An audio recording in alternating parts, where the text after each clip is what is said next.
bom não, mas tá bom, né? Ouço bem, já teve. A Vânia avisou ali aquela Não hora. esqueça de deixar seu joinha, clica no gostei. Muito bom, senhor Andrei. Áudio e vídeo limpíssimo, o pastor Isaías falou. Show. Top, top, top. Então vamos lá, né? Vamos lá. Hoje, pessoal, a gente tá até que enfim, né, Rafa? Graças Finalmente a Deus. vamos começar a nossa nova série que tem dia para começar, data para começar hoje, mas não tem data para terminar. Também, né? Vai entender o porquê a galera que tá ligadinha aí. E, irmãos, eu tô muito feliz, né? Na verdade, eu estudo e sou ministrado, né, pelo Sermão do Monte, pelo Sermão da Montanha, como alguns chamam, há bastante tempo. E esse sermão, esse texto das Escrituras, ele sempre mexeu muito comigo, falou muito comigo, pois se trata de algo assim fundamental e de muito poder naquilo que diz respeito ao próprio Evangelho. E eu estou muito animado por causa disso. E, segundo lugar, eu estou muito encorajado também porque isso, de alguma maneira, é a realização, né? O cumprimento de um alvo, de um sonho que eu tinha, que era de um dia fazer uma série de ensino sobre o Sermão da Montanha. Mas sempre fiquei assim, entendendo que não era o tempo, discernindo que não era a hora de falar sobre isso ainda. E agora, recentemente, a gente, então, nos encorajamos aí no Senhor, em oração, discernir que havia chegado o momento, não que me sinta apto, capaz, né, de destrinchar tanta profundidade das Escrituras que estão escondidas no Sermão do Monte, mas eu quero aqui iniciar com vocês essa jornada para a gente poder comer talvez aquilo que seja o principal macronutriente, né? Se tem uma coisa das Escrituras que a gente precisa parar para ouvir, é sobre o Sermão do Monte, né, mano? Isso. Tem muita riqueza aí. Então nós vamos dividir aqui o sermão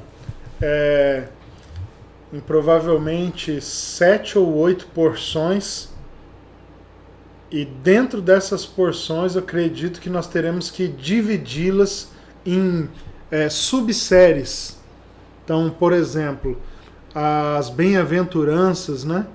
Nós vamos falar sobre as bem-aventuranças, mas eu creio que nós não conseguiremos falar sobre todas elas de uma vez só.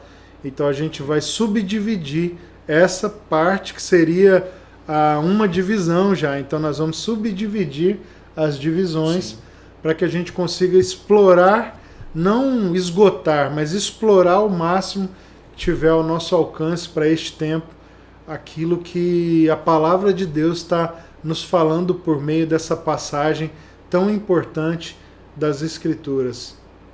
Vamos orar, mano? Vamos orar.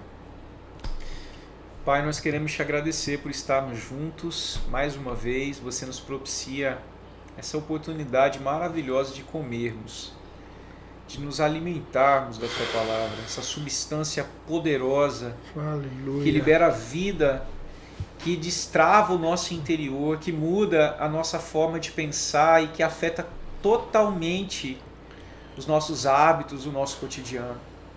Espírito, nós te pedimos que sejam as tuas palavras através do apóstolo Luiz, que tudo aquilo que foi gerado, que foi organizado, flua como vida, de forma, Senhor, a que estas coisas dentro de nós provoquem uma reordenação de nossos princípios e valores, porque tudo que aprenderemos nesses dias, nesses meses, não sabemos por quanto tempo, tem a ver com a nossa cidadania celeste. Aleluia. Isso fala do que nós somos, Pai. E a gente quer muito entender essa sociedade sobrenatural Aleluia. para a qual fomos chamados a pertencer. A gente quer muito entender esse reino. Sim, Jesus. Essa vida que nos foi dada em Cristo, porque, Senhor, a nossa antiga natureza, que ainda é alvo de incômodos em nós, ela não sabe nada disso, ela não discerne estas coisas. Mas que as suas palavras sejam depositadas na gente como vida mesmo, sabe, Senhor? Como um turbo, meu Deus, para que tudo que a gente possa fazer seja motivado por fundamento, por verdade, por vida. Nós te louvamos, Senhor. Então flua poderosamente em cada casa e que os empecilhos sejam derrubados pela fluidez da verdade. Em nome de Jesus. Amém. Aleluia. Vamos lá, irmãos. Show. Bíblia na mão, seja de papel, seja pelo celular. Sim. Mas esteja com a sua Bíblia. E hoje, principalmente, esteja com o seu caderninho, a sua caneta, seu lápis, ou então, se você prefere, anotar no seu celular. Por quê? Esse primeiro ensino, essa primeira ministração de hoje, ela é uma ministração introdutória. Então, eu quero pôr uma toalha de mesa para que depois, a partir das próximas semanas, a gente entre de fato na proposta do texto bíblico. Não que não mencionaremos as escrituras, pelo contrário, os irmãos que nos acompanham, que já participam dos nossos encontros de ensino, já sabem como é a nossa metodologia, né? O nosso alvo, que é deixar que a escritura fale por si, mas para que a gente consiga compreender de fato a proposta do texto bíblico, a intenção de Jesus, né? A gente pergunta para Jesus. Né? Brincadeira, irmãos. A gente precisa pôr a toalha de mesa, pôr um pano de fundo sobre o qual nós vamos servir a refeição. O objetivo de hoje é conseguir pôr esse pano de fundo. Lembrando aos irmãos que o que nós trataremos aqui é aquilo que a gente tem julgado, que eu tenho julgado nesse tempo de preparação para falar sobre isso, o que é extremamente necessário. É óbvio que existem muitas outras informações sobre o Sermão do Monte que são importantíssimas, mas que para aquilo que eu entendo ser a nossa medida, o nosso encargo no Senhor para esses dias, então eu tive que afunilar essas informações. Pode ser assim, não pode? Sim. Quando eu vou falar de Sermão do Monte, é impossível para mim não parafrasear uma frase do John Stott, que eu li há muito tempo atrás, que está no livro chamado Contra a Cultura Cristã. Inclusive, é uma literatura que eu já quero indicar aqui, Rafa. Se você quiser, como é que eu vou dizer, se aventurar pelos os montes do Sermão do Monte, adquire essa literatura, leia esse livro, porque ele é um livro sobre o Sermão do Monte, e não há dúvida nenhuma de que uma das minhas principais referências aqui sobre o assunto do Sermão do Monte é o John Stott, e sobretudo esse título, esse livro, Contra a Cultura Cristã. Nós estamos aqui usando como referência esse texto de John Stott, Contra a Cultura Cristã. Nós vamos usar como referência também o Sermão do Monte, do Martin Lloyd Jones. Tá? Nós estamos usando também aqui como referencial o Sermão do Monte de John Wesley. Né? Ele tem vários textos sobre o Sermão do Monte. A gente está também se amparando nisso. Enfim, uma série de irmãos, né, maduros que vieram antes de nós. Nós estamos também aqui nos amparando naquilo que a iluminação do Espírito já trouxe clareza sobre eles, né? E é óbvio que a gente vai aqui acrescentar aquilo que é a nossa medida. Irmãos, a frase do Stott, né, que eu comecei a falar desse assunto só para só para falar Já da foi. frase e não falei da frase. Quando ele vai escrever sobre o Sermão do Monte, ele diz, eu estou parafraseando aqui, viu, irmãos? A frase dele. Ele diz, certamente esta é a parte mais conhecida da Bíblia, provavelmente a menos compreendida e certamente a menos obedecida pelos cristãos. Meu Deus. Vou repetir. Óbvio que eu estou parafraseando aqui, eu estou encurtando. Sim. A frase é um pouco mais longa. Certamente, esta é a parte mais conhecida da Bíblia, né, irmãos? Provavelmente a menos compreendida e certamente a menos obedecida. Então, quando Stott fala sobre isso, ele está chamando a nossa atenção para que possamos olhar para o Sermão do Monte não como uma alternativa, não como um assunto periférico, mas como uma palavra estrutural, uma espinha dorsal da mente e do coração do próprio Senhor Jesus. Vale destacar, antes da gente entrar aqui nas informações, né, irmãos, é que o Sermão do Monte é a porção da Escritura que vai do capítulo 5 de Mateus até o capítulo 7. Então, esses 3 capítulos é que compreendem o que nós chamamos de Sermão do Monte. Para os fominhas, para os bereanos, né, você vai encontrar essa mesma, posso até chamar de profecia, né, uma profecia escriturística, em Lucas, a mesma porção, Lucas capítulo 6, do verso 20 até o verso 49. Tá? Então, em Mateus, que vai ser o alvo do nosso estudo, nós encontramos o Sermão do Monte nos capítulos 5 ao 7, 3 capítulos, e em Lucas são muito menos versículos, 29 versículos, né? Sim. Lucas 6, do 20 ao 49. Então tem algumas coisas que a gente só vai ter segurança para tratar ao comparar as duas narrativas. Sim. Os 2 evangelistas, Lucas com Mateus. Tá, irmãos? Então é importante que a gente tenha isso em mente ao estudarmos o Sermão do Monte. Vocês vão perceber que há divergências, né, no texto, que entre Lucas e Mateus eles falam coisas não que se contrapõem, mas que são diferentes.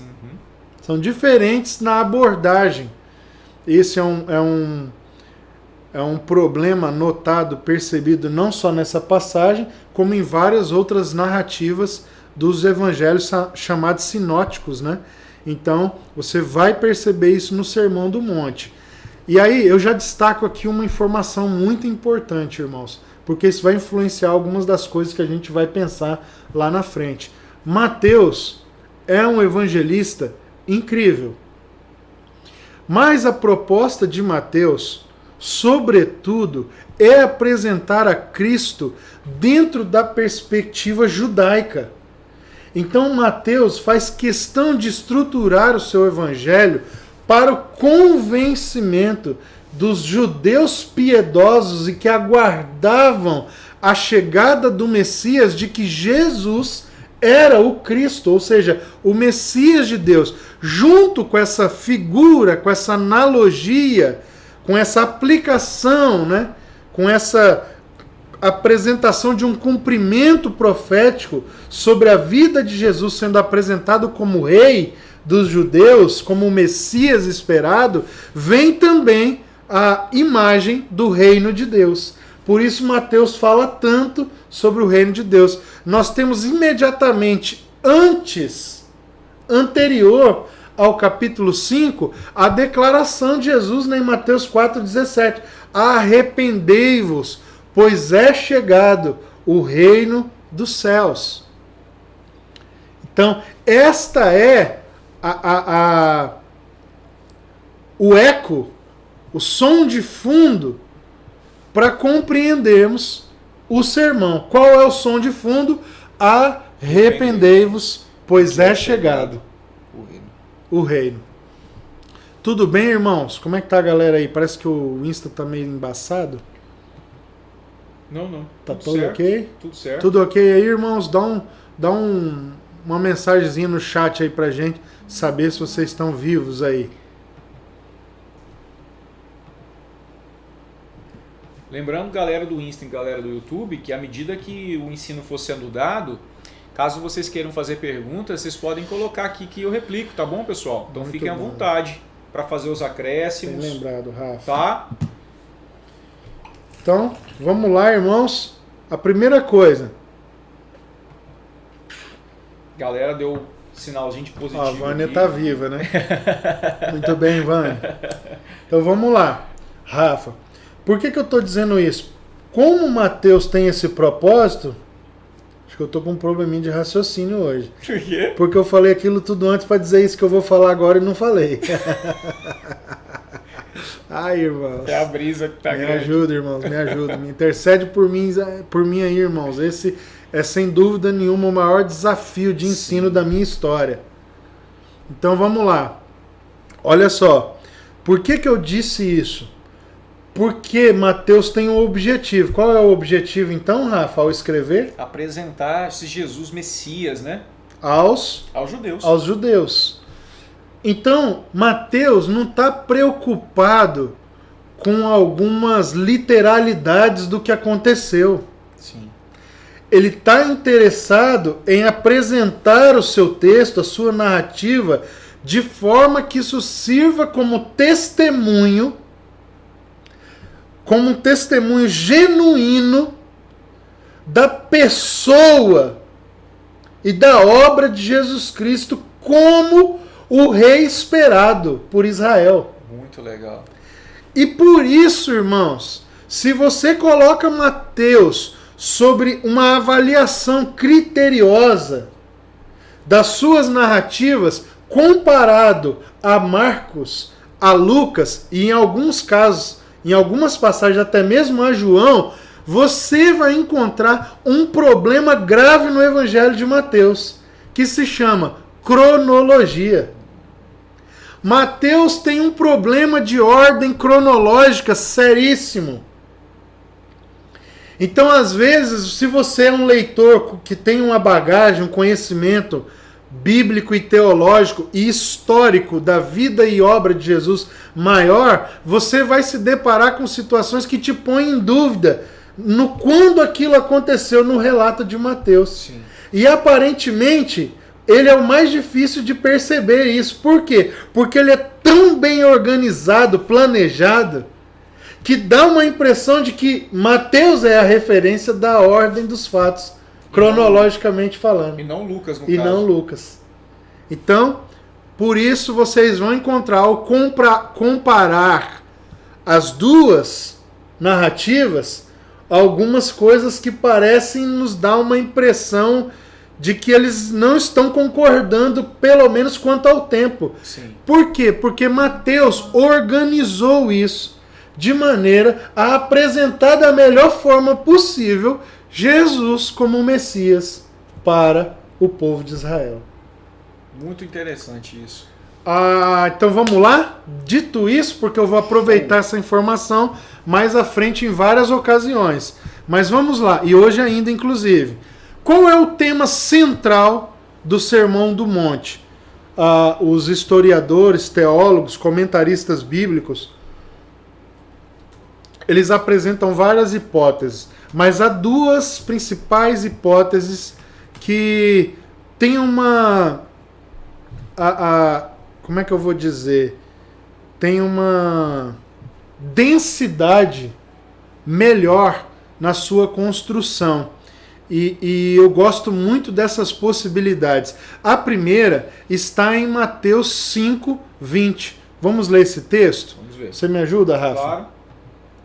Mateus 5:20, o tema central do Sermão do Monte. Porque eu afirmo que se a justiça... Espera um pouquinho a galera Desculpa. encontrar, mano. Beleza. Acha aí Mateus 5:20.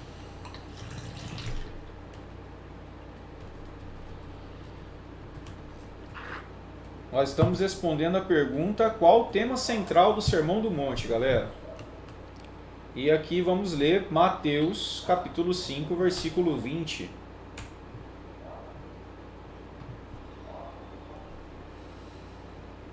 Porque eu afirmo que se a justiça de vocês não excederem muito a dos escribas e fariseus, jamais entrarão no reino dos céus.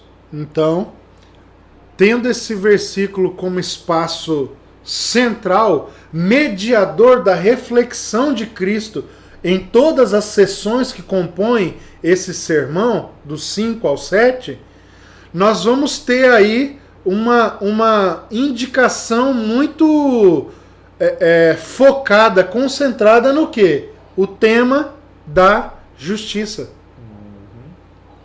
Então alguns, como eu, por exemplo, né, não sei se eu posso me considerar nessa lista, mas eu vou aqui de maneira ousada me arriscar a dizer que eu, por exemplo, considero sim o tema central a ética e a justiça do reino. Qual é a ética e a justiça para andarmos, para nos movimentarmos, para vivermos na esfera de domínio de Deus, ou seja, dentro do reino de Deus? O sermão está olhando para isso como tema central. A ética e a justiça do reino de Deus. Me parece que havia uma preocupação naquela época com a aparência exterior. Havia uma dedicação extrema a um tipo de justiça exterior, a um tipo de justiça externa, a um tipo de justiça aparente. Uma preocupação exagerada com a conduta que os tornavam, em grande maioria, os judeus genuínos, moralistas, legalistas, religiosos. E nesse ensino, nós temos um Cristo que inverte essa lógica. Então, enquanto eles estavam preocupados aqui, irmãos, com uma aparência exterior, com uma justiça exterior, com uma conduta moralista e legalista, vem o Cristo e inverte essa lógica, mostrando que o que importa no reino de Deus não é a justiça que eu pratico por fora, mas é a justiça que se apoderou de mim a partir do meu interior, dentro do meu coração. E aí nós temos, por exemplo, a célebre declaração: bem-aventurados que têm fome e sede. Isso é por fora ou é por dentro? É por dentro. É por dentro. Muito bom. Fome e sede de justiça. Então, a preocupação, ela é alterada, o foco da preocupação, segundo Jesus e a sua mensagem aqui, ela é alterada porque eles estavam olhando, preocupados com aquilo que está por fora, e vem Cristo e propõe uma nova ética, a ética do reino, a justiça do reino, que agora faz com que o seu olhar seja alterado de fora para dentro. Então a preocupação agora, ela se torna, ela se concentra no caráter e não mais na aparência. Logo, alguém poderia me perguntar: então a conduta do cristão não é importante no reino de Deus? Ela é importante, mas não é sobre ela que a nossa preocupação deve estar. Por quê? Porque se eu me preocupo, me concentro, eu me dedico à construção de um caráter que está submisso à ótica, aos princípios, à ética, ao fundamento do reino de Deus e a sua justiça, a conduta será uma consequência indivisível, não sei se eu posso usar essa palavra, uma consequência inerente do caráter do cidadão do reino de Deus. Muito bom. Deu para entender, irmãos? Então, vou fazer aqui para você entender. Quer ver um exemplo? Mateus capítulo 5. Em Mateus capítulo 5, nós temos uma espécie de demonstração da verdadeira justiça do reino. Então Jesus está contrapondo, fazendo um contraste entre a lógica religiosa, Sim. a lógica dos pagãos, daqueles que não são de Deus, Sim. e ele está mostrando, e a justiça deles, que segundo Isaías é como trapo de imundícia Sim. diante de Deus, e ele está mostrando qual é a verdadeira justiça que agrada e que emana do reino de Deus. Então nós temos aqui uma divisão. Eu vou fazer uma divisão didática, pedagógica, para você compreender do que eu estou falando. Mateus capítulo 5 é dividido em 3 sessões. A primeira sessão vai do verso 1, nós vamos tratar daqui a pouco, até o verso 16. Essa primeira sessão, nós podemos chamá-la de a natureza da justiça. Uau. Qual é a natureza da justiça do reino? Onde eu encontro isso, apóstolo? Se eu quero conhecer qual é a natureza, ou seja, qual é a essência dessa justiça nova, dessa justiça que está concentrada no domínio, no governo de Deus sobre a terra, eu encontro isso aonde? Mateus capítulo 5, do verso 1 ao verso 16. Segunda sessão, que vai dos versos 17 ao 20. Então nós temos primeiro a natureza da justiça. Essa segunda sessão nós temos o caminho para a justiça.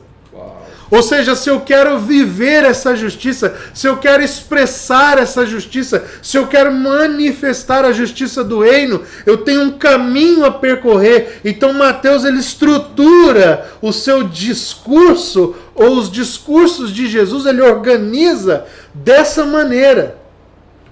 E já já vocês vão entender por que eu estou usando essas expressões.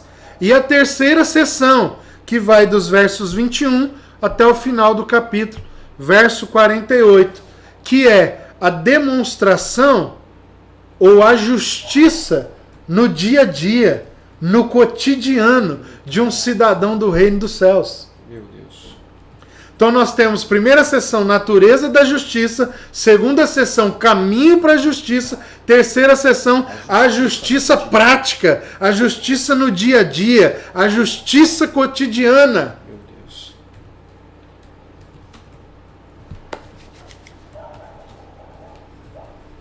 Meu Deus. E por que eu estou falando isso? Retomo aqui as primeiras coisas que eu disse. Em que situação Mateus coloca o Sermão do Monte? Nós estamos no início do ministério de Jesus. Sim.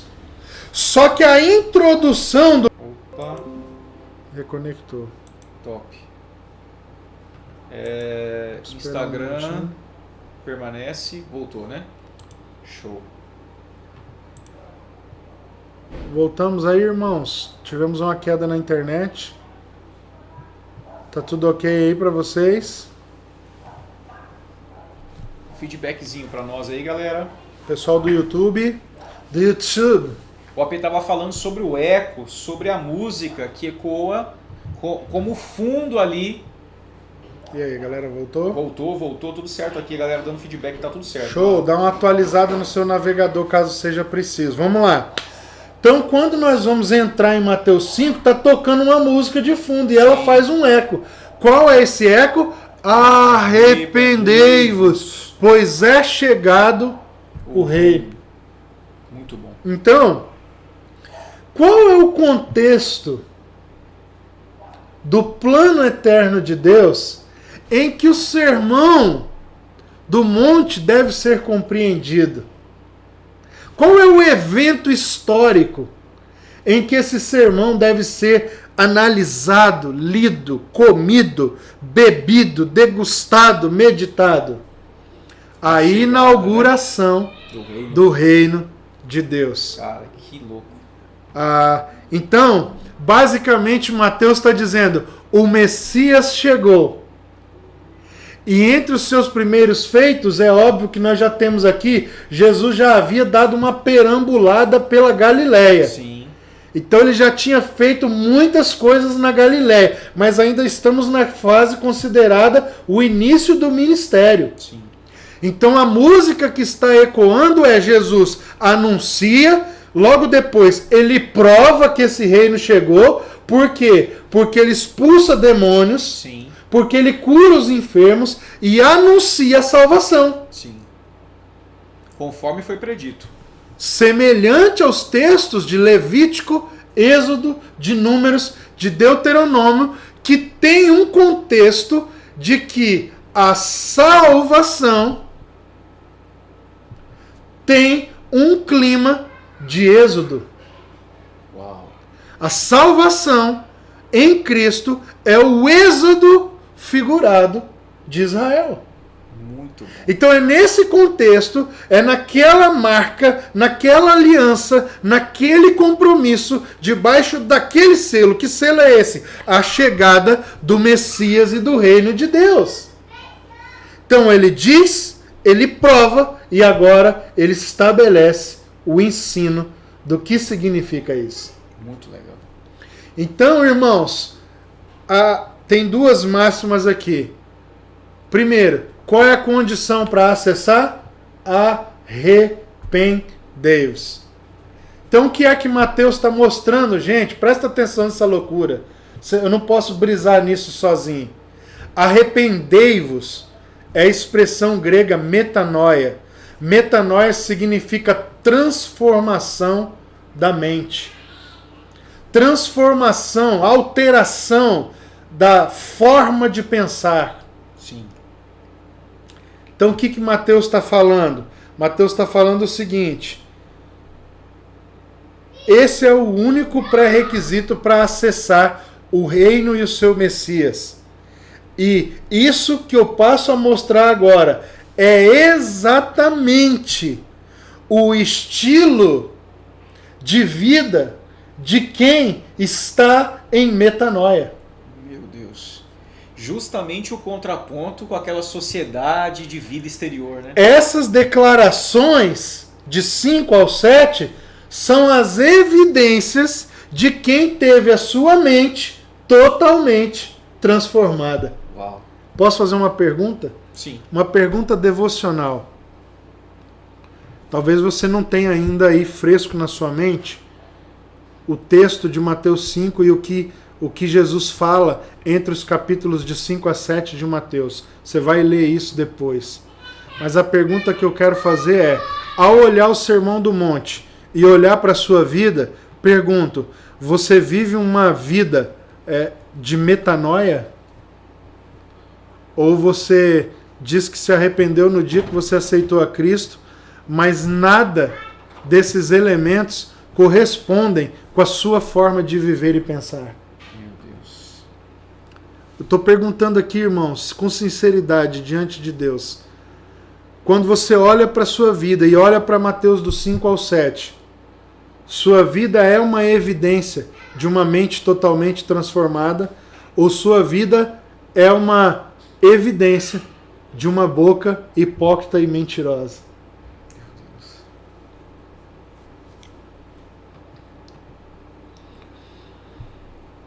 Metanoia é o pré-requisito para a entrada no reino. Como é que vivem os cidadãos do reino que entraram em metanoia de Mateus 5 ao 7? Meu Deus. Então, né, lógico que isso vai fazer mais sentido para você depois que a gente avançar Sim. no estudo. Mas se você já conhece o texto, já coloca essa arma apontada na cabeça. Só para começar. Então, assim, me parece, Rafa, que eu vou entrar no texto ainda, viu, irmãos? Pelo menos no texto, no verso 1 e 2, hoje.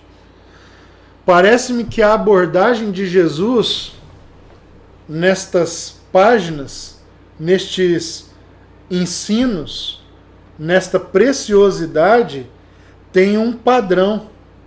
E o padrão é um contraste, como eu já mencionei. Sim. entre os filhos do reino, que são os discípulos, Sim. e os filhos das trevas, que são os religiosos e os pagãos. Porque são esse tipo de pessoas que Jesus a contrapõe ao fazer os seus ensinos. Sim. Então, os discípulos são chamados para quê? Seria uma pergunta agora interessante de ser feita. Para que os discípulos são chamados na perspectiva do Sermão do Monte? Os discípulos são chamados a serem diferentes de tudo. Meu Deus. Por isso John Stott Contra a cultura. coloca o nome do seu livro de Contra a Cultura, né? Quem conhece o livro vai se lembrar disso. Muito bom. Por quê? Porque ele está interpretando, assim como eu e como outros irmãos, que a proposta dos ensinos do Sermão do Monte é mostrar um tipo de cidadania completamente diferente de tudo que já se viu. Sim. E o que é que já se viu? Os inimigos de Deus, que são pagãos, e os manipuladores de Deus, que são os religiosos. Jesus está chamando um outro tipo de gente agora à tona sobre a face da terra. Os adoradores genuínos de Deus. Os seus servos. Então ele está contrapondo, em contraste, o padrão entre os filhos do reino e o padrão entre os filhos das trevas. Quem são os filhos das trevas? Os pagãos. Mas não se esqueça dos religiosos. Por fim, Meu Deus. antes de entrarmos no texto, eu tenho algumas observações para fazer, mas a principal é: qual é a essência do Sermão do Monte? É a inversão, né? A proposta, ela é agressiva. Mas ao mesmo tempo que ela é agressiva, Rafa, ela é sutil. E eu aprendi isso com o Carlinhos Queiroz. Inclusive, não falei do livro dele, mas é muito importante indicar o livro dele também, Ser é o Bastante. Mas eu aprendi ouvindo ele sobre isso. Cara, Rafa, é muito agressiva, abrupta. Por exemplo, o texto que nós lemos: se a vossa justiça não exceder e muito a dos escribas. Cara, é muito agressivo. Isso é violento, isso ataca a nossa capacidade mental. Isso fere a gente. Sim. Como é que eu vou exceder em muito? Mas ao mesmo tempo é sutil e leve. Porque ele vai dizer: bem-aventurados pobres de espírito. Parece que a mensagem chacoalha e me remove desse lugar de autorresolução, de eu tô bem, mas me apresenta uma solução muito... É como se eu saísse de uma festa rave e fosse no outro... ao amanhecer da rave, para um concerto de música clássica. O Sermão do Monte, ele faz isso com você. Me parece que a ideia de Mateus... Eu acho que Mateus não tinha isso em mente. Sim. Mas o Espírito tinha isso em mente quando pôs isso no coração de Mateus. Sim. Me parece que a própria estrutura e a proposta de ser uma... Como é que chama isso? Sinuosidade? Uma sinuosidade entre a agressividade da mensagem e a sutileza da mensagem, em que o próprio estilo dessa construção está ligado à ideia de Jesus em preparar os seus discípulos para as instabilidades das circunstâncias da vida. Que loucura, mano. Meu Deus do céu. Porque a vida é assim. Sim. A vida não é linear. Não. A vida é sinuosa. Ela é. Hoje eu tô celebrando uma coisa intensamente, amanhã eu tô Tô de luto. tô de luto. Meu Deus, cara, que loucura. É quase como... É como se a dança da mensagem trouxesse o espírito da vida, né?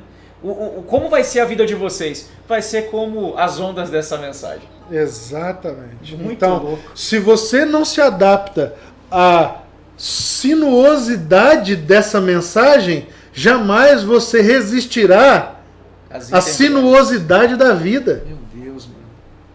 Que loucura, cara. Isso é muito bonito, velho. Bonito no sentido não só de belo, mas de... chega a ser admirável. Porque é como se Cristo antevesse a minha vida cheia de coisas das quais eu não posso me preparar, mas ele dissesse, você vai resistir a tudo isso. Muito mas lindo. Veja bem, por enquanto eu só estou trabalhando aqui com esses substantivos, né? Sim. A agressividade e a sutileza da proposta está na troca que ela propõe do ter para o ser. E aqui para mim, irmãos, talvez seja, de tudo que falei até agora, a coisa mais importante para a nossa vida no reino de Deus. O valor do fundamento do mundo e de Adão foi completamente crucificado em Cristo. Em Adão, toda a construção, todo plano, todo sonho, todo objetivo, toda a ambição de vida está concentrada no ter. Sim.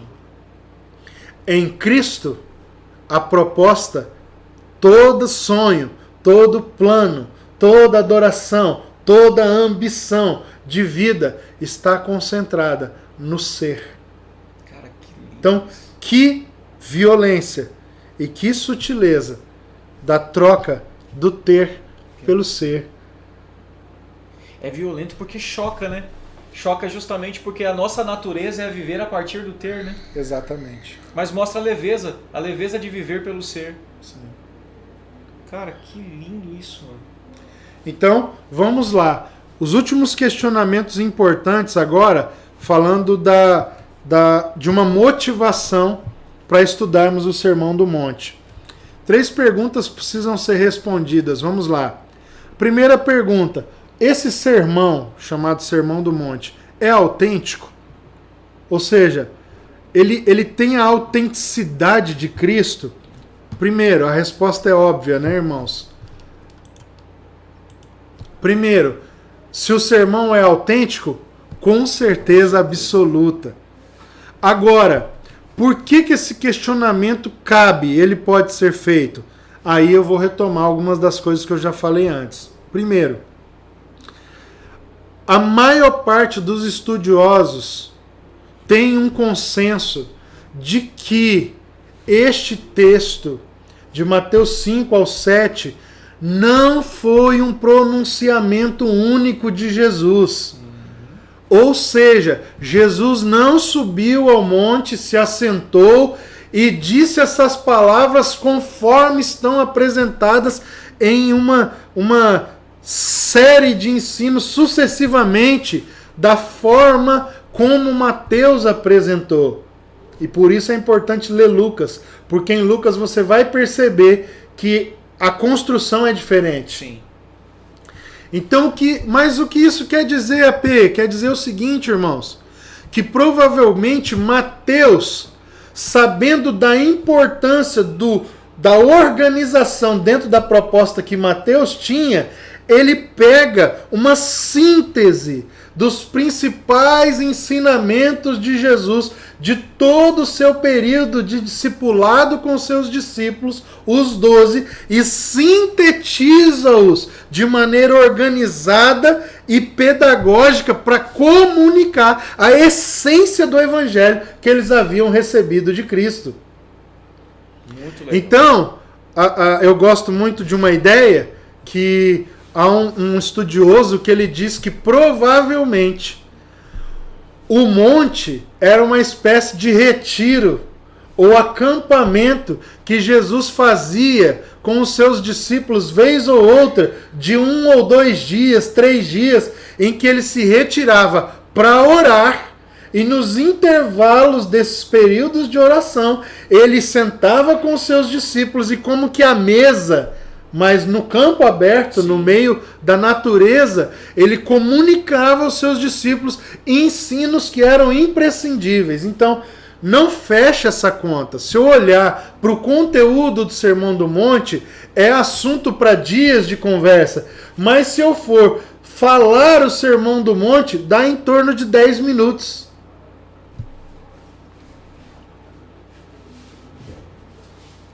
Meu Deus, muito bacana isso. Então, essa é a grande questão. Segunda pergunta: o sermão é relevante? Com certeza. Com certeza. Primeiro, irmãos, há poucos textos das Escrituras tão contextualizados com o espírito da nossa época como o Sermão do Monte. Segundo, eu quero ler um texto. Abre para mim, Rafa. Mateus 7, o 28 e o 29. Vamos ver se é relevante. Bora lá. Olha qual foi a reação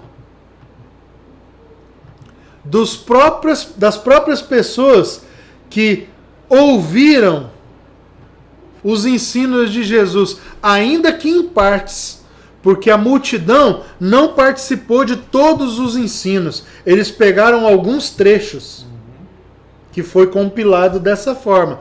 Então, vamos ver na própria declaração das pessoas que ouviram se é relevante. Leia para nós, Rafa. Mateus capítulo 7.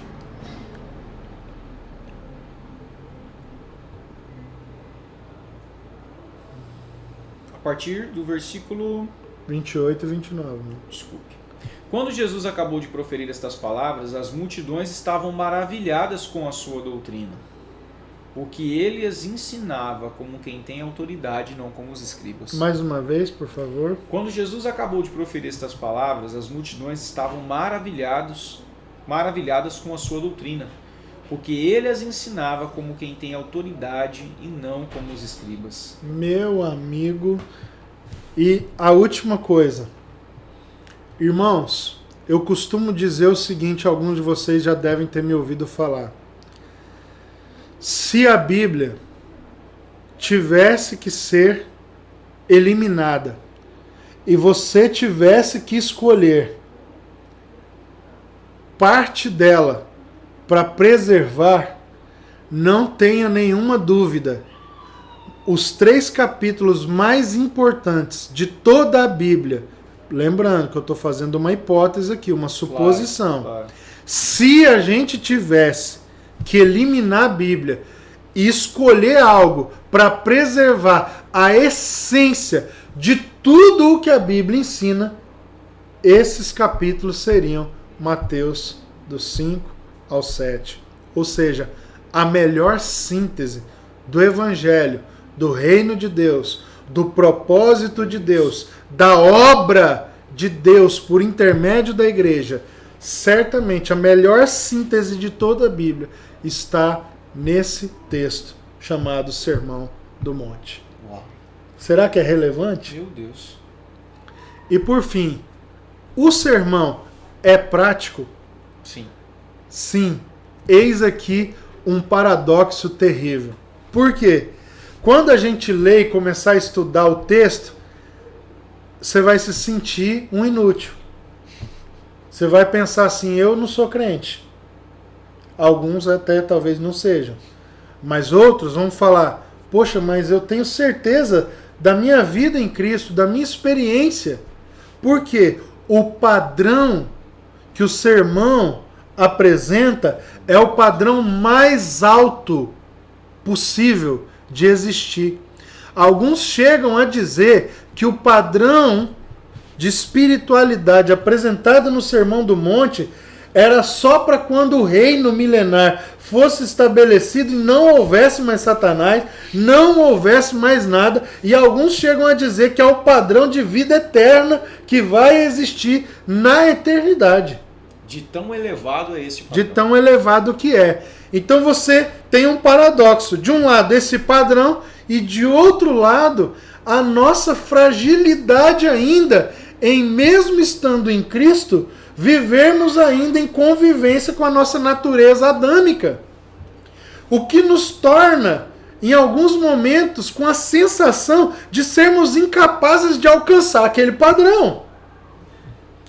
Então, qual é a questão? O sermão é prático ou não? Ou seja, praticável. Ele é praticável? É para se viver? É para se almejar viver isso? Com certeza. Porque esse sermão não é de fato possível de ser vivido por pessoas normais. Sim.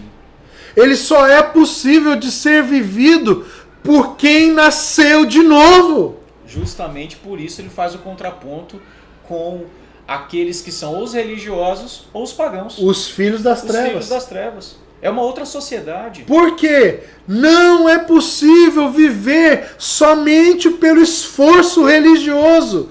Não é possível viver pelo desleixo da vida no pecado. Só é possível viver a partir do momento que o Espírito de Deus passa a habitar em você. Meu Deus, cara. Glória a Deus, mano do céu. Que isso, cara. Preciso respirar um pouco. Vamos entrar no texto? Uau, bora. Hein? Vamos fazer a introdução agora do texto. Show. Porque o texto tem uma introdução pra gente semana que vem meter o pé no acelerador. Abra a sua Bíblia agora, Mateus 5. Nós vamos ler o verso 1 e 2. Eu preciso de mais 5 minutos, 10 minutos com você, meu irmão. Glória a Deus. Ale, sua pergunta será feita no final, tá? Só para não remover a linha de raciocínio. Vamos lá? Mateus 5, verso 1 a verso 2. Ao ver as multidões, Jesus subiu ao monte. Ele se assentou e os seus discípulos se aproximaram dele. Então ele passou a ensiná-los. Jesus disse. De novo, mais uma vez. Ao ver as multidões, Jesus subiu ao monte. Ele se assentou e os seus discípulos se aproximaram dele. Então ele passou a ensiná-los. Jesus disse. Então, eu quero destacar aqui, irmãos, para vocês, 3 expressões que aparecem nessa introdução. Então nós estamos fazendo agora, meditando no texto, Sim. Mas o texto é uma introdução ao sermão, Sim. Tá bom? Então agora eu não estou mais fazendo a introdução da mensagem. Agora já estamos no texto. No texto, mas o texto é uma introdução à mensagem. Sim. Mas a mensagem de Jesus, não a do Luiz. A introdução da mensagem e da série já foi. Não é mais uma ambientação, né, mano? Não, Já foi. agora nós estamos no texto. Primeiro destaque que eu faço, a expressão subiu ao monte. Uau. Você pode... Ao ver as multidões, Jesus Subiu ao monte. Irmãos, com certeza absoluta, há um motivo pelo qual Jesus sobe ao monte. Meu Deus. Primeiro, para liberar, para comunicar o que Jesus estava prestes a dizer, ele precisava estar num ambiente de consagração e de íntima comunhão com o seu Pai. Meu Deus. Ponto. Isso não vou gastar muito tempo, que não precisa de explicação. Mas vai deixando o Espírito Santo falar do seu coração aí. Segundo, para comunicar o que Jesus estava prestes a comunicar, ele não estava... o objetivo dele não era acertar a multidão. E ele estava cercado de uma multidão de pessoas que o acompanhavam por causa dos sinais que ele estava operando na Galileia, dando início, o pontapé inicial ao seu ministério. Então havia uma multidão que o cercava. Por isso ele sobe ao monte, para que, dificultando o acesso, o seguimento a ele, uma própria peneira fosse feita, e agora ele podia estar concentrado, focado, de fato, exclusivamente nos seus discípulos. Uau. Uau, uau. Ao inverso do que a maioria de nós pensa, que a multidão o faz subir ao monte porque precisa ouvir sua voz. Como se fosse um local de amplitude. Não, é o oposto. Pelo contrário. Meu Deus. Por que mais Jesus subiu ao monte? Olha que interessante. Alguns dizem que há um paralelo aqui entre Jesus e Moisés. Por quê?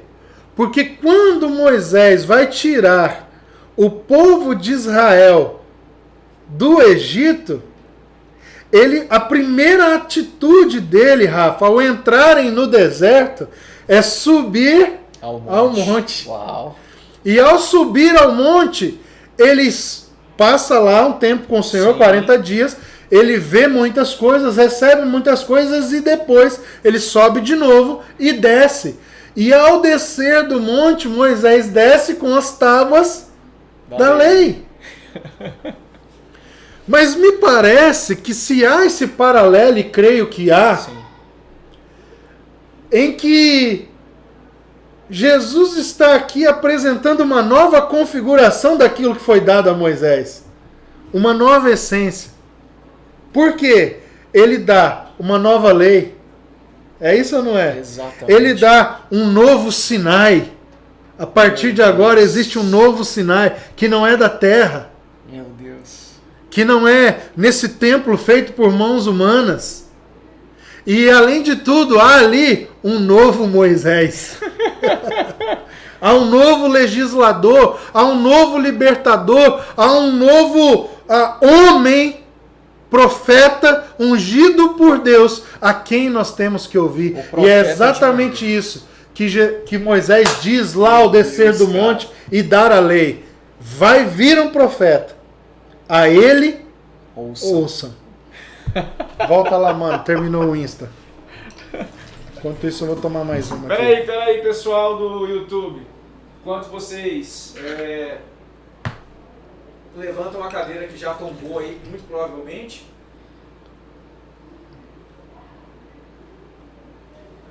A gente não pode deixar a galera do Insta de fora.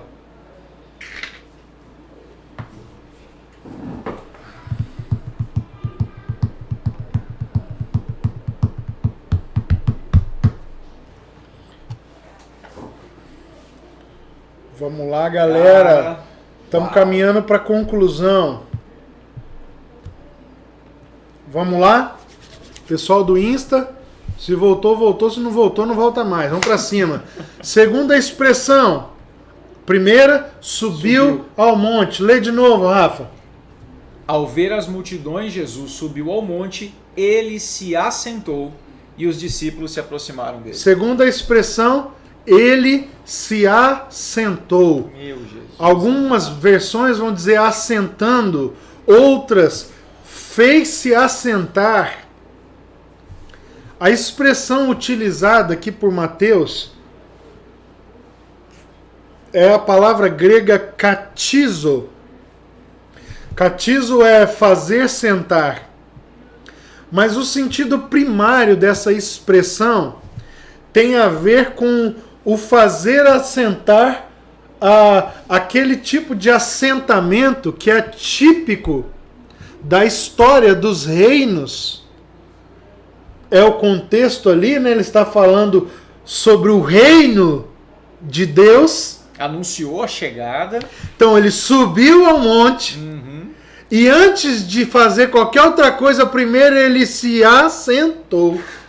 E katizo, a primeira utilização dessa expressão é um tipo de assentar-se como de um rei, enquanto está ali toda a sua corte, todos os seus súditos representados, depois de coroar um novo rei, e eles ficam esperando, submissos, que ele se encaminhe depois de receber a coroa das autoridades e vá até o seu trono que está no centro. Então ele se vira para todo aquele público, aquela assembleia que o está aguardando e se senta. E ao se sentar, eles o aclamam rei. Meu Deus do céu, cara, que delícia. É nesse contexto que katizo era usado. Então não é fazer sentar igual eu acabei de sentar aqui nessa cadeira, irmão. Não é qualquer sentada não, meu amigo. Não.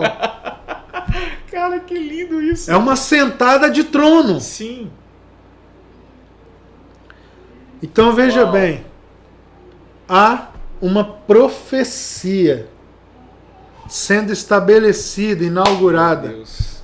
de uma vez por todas, o rei esperado assentou-se para ensinar. Meu Deus do céu, cara. Eu não vou aqui, deixa o Espírito Santo ministrar o seu coração, e eu quero caminhar para a última expressão e concluindo aqui, vida longa ao rei. Exatamente. Vida longa ao rei, Isaías. Isso é demais, cara. Tô com meu coração aqui vibrando por isso. Meu Deus. E a do última, céu, lê de cara. novo, Rafa, verso 2. Vamos lá. Então ele passou a ensiná-los. Então ele passou a ensiná-los. Subiu, assentou, e então ele passou a ensiná-los. Há outra tradução que vai ser mais literal, que vai dizer, usar a expressão, e abrindo a boca. E abrindo a boca, ensinou. E abrindo a boca, ensinou. Presta atenção. Revista e corrigida. E abrindo a boca, os ensinava, dizendo. Uau. E abrindo a boca, os ensinava. Então, presta atenção nessa loucura, irmãos. Porque o rei está nos dando tanto uma evidência do que é ter metanoia e viver em consonância com as verdades, os princípios, o fundamento eterno do reino de Deus, e ao mesmo tempo ele está nos sendo modelo de exercício e de fluir ministerial. Sim. Então ele sobe ao monte, ele se assenta e abrindo a boca. O que significa essa expressão? E eu quero destacar. Jesus não fez nenhum esforço para dizer a coisa mais importante que Deus já falou com os homens em toda a história. Abra a tua boca e a encherei. Então, pegue isso no seu espírito. Meu Deus. Ele simplesmente, depois de assentar, Meu Deus. abre a boca. E o que sai de dentro dele é o que nos deparamos a partir da semana que vem. Você não vai fazer isso não, cara! No próximo episódio. Você tá achando que é série de guerra que deixa isso Siga essa série. Você que é viciado em Games of Thrones. Não! Você que é viciado em Breaking Bad. Aguarde o próximo episódio. Que isso, cara? Pelo amor de Deus! Sabe, irmãos, eu quero concluir aqui dizendo o seguinte. Às vezes, o que sai da nossa boca está exigindo esforço demais. Meu Deus. E por isso o que está saindo não transforma a vida de quem nos ouve. Porque o que sai não é o fruto de subir ao monte e assentar-se com ele nas regiões celestiais. Meu Deus, cara. Mas é tijolo, é Babilônia, é persuasão humana. Nós vamos entrar, irmãos, adentro dessas páginas, dessas verdades tão presentes e eternas. Eu queria te convidar a entrar nesse lugar comigo com espírito de devoção ao Senhor, e que você permitisse nesses próximos dias, meses que nós vamos entrar, que a sua vida fosse completamente transformada, irmão. Chega, sabe? Chega de fingirmos que o conhecemos, fingir que o obedecemos e tocarmos a nossa vida a partir da sustentação de uma aparência exterior. Eu estou te convocando aqui junto comigo, irmãos. Eu sou o primeiro aqui a ser cortado por isso. Vamos entrar nesse lugar, por favor, para que ao abrir da nossa boca a palavra seja liberada. Não porque nos esforçamos, sim, nos esforçaremos, mas porque temos gastado a nossa vida com Ele. temos recebido dele e por isso temos o que repartir ao abrir da nossa boca. Eu queria convidar você, nós estamos numa leitura compartilhada, 1 Coríntios, hoje nós estamos no 9? 9. 9 ou 8? 8 ontem, 9 hoje. 9. Hoje nós estamos no 9. E eu queria pedir aqui, irmãos, vamos concluir a leitura de 1 Coríntios. E depois nós passaremos os próximos meses lendo todos os dias. Se você já quiser fazer amanhã e ir concluindo Coríntios. Glória a Deus. E concluindo.